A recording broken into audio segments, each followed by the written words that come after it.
savanna wakes slowly, gold light spilling across dry grass, still damp with the last breath of night. In the shallows of a muddy waterhole, something massive stands motionless, a mountain of muscle and horn, its dark hide catching the first sun. It is not resting, it is not sleeping. This is a body under siege, but the strangest part isn't the infestation. It's what happens next. A small bird descends from the sky, lands on the buffalo's spine as if it owns it, and begins to work.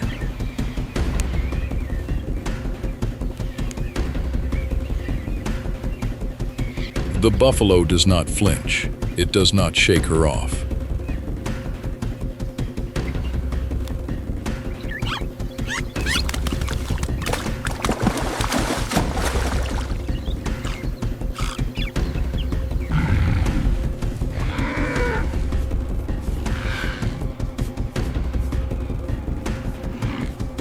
They graze in unison, heads low, tails flicking against the heat, moving through grass that hisses and bends beneath their weight.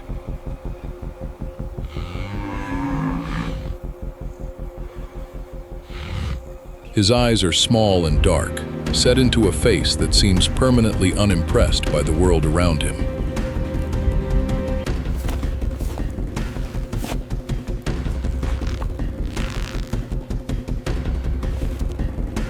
Buffalo skin is armor against thorns, against sun, against the teeth of predators.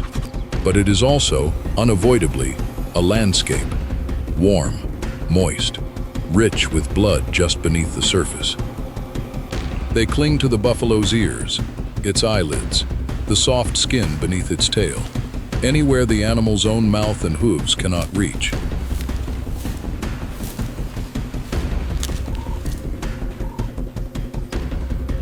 This is simply life in the herd, grazing, drinking, resting, enduring.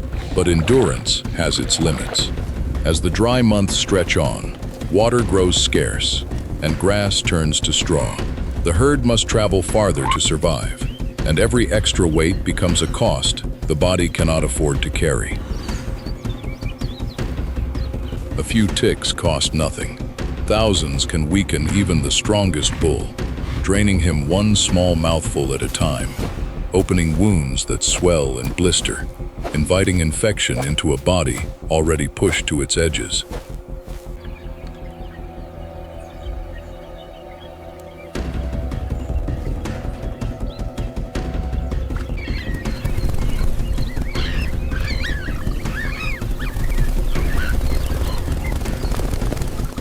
Yellow-billed oxpeckers do not build their lives on the ground.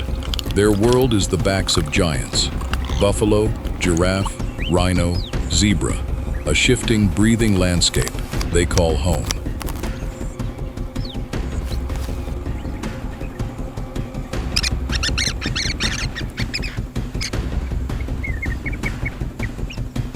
When an oxpecker lands, it does not ask permission.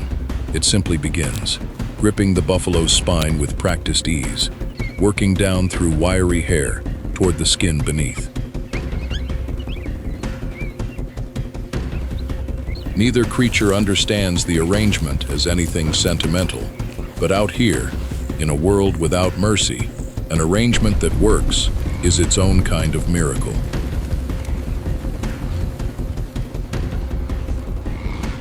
As the wet season approaches and the rains finally break the drought, life across the plains begins to renew itself, and the oxpecker's story turns toward its own beginning.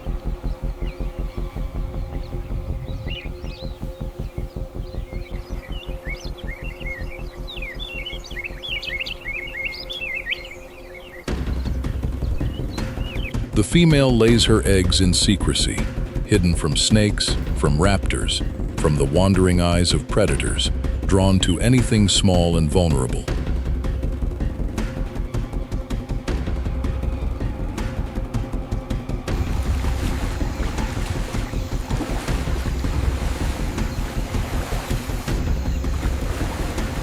Then, one morning, the silence breaks.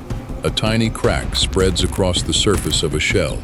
Inside, something fragile pushes weakly toward the light, blind, wet, and utterly dependent on a world it hasn't yet seen.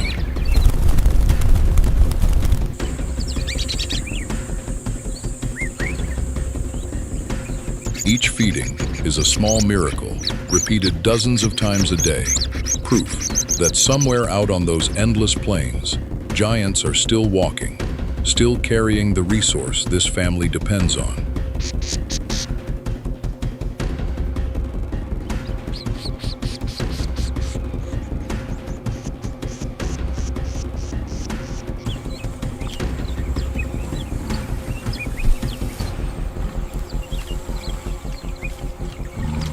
When the fledglings are finally ready to leave the nest, the world outside offers no gentle introduction.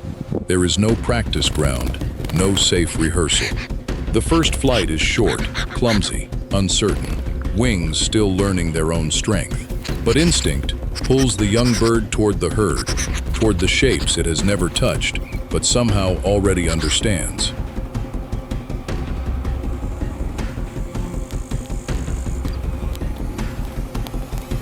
The young oxpecker's first attempts are imprecise. It pulls at hair instead of ticks. It hesitates near open wounds, unsure yet of the difference between feeding and harming. Over days, then weeks, the young bird's movements sharpen. It learns the places ticks prefer to hide, behind the ears, along the eyelids, deep within the folds beneath the tail.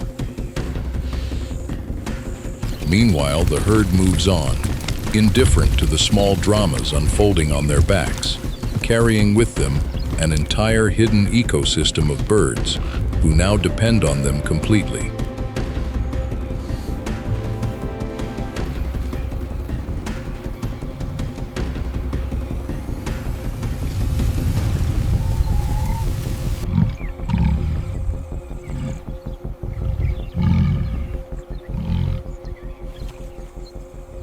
A buffalo, weakened by disease, by injury, by the slow drain of parasites left unchecked, becomes a target far more vulnerable than a healthy bull, surrounded by the herd's collective strength. The relationship, once built on nothing more than mutual hunger, has become a quiet defense against the harshest laws of the savanna.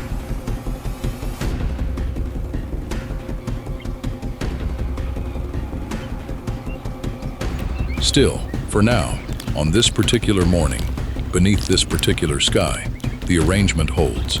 The buffalo grazes on, undisturbed. The bird works on, unhurried.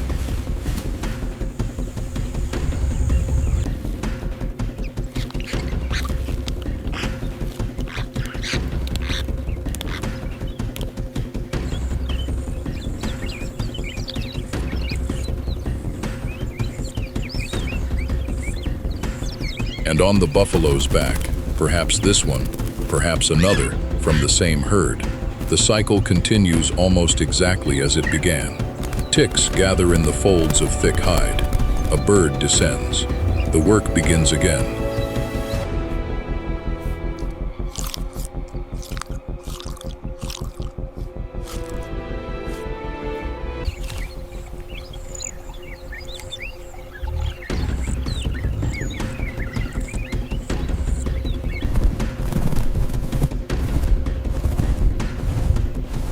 And on the back of a giant too large to see the whole of its own story, another one quietly continues, one tick, one feather, one sunrise at a time.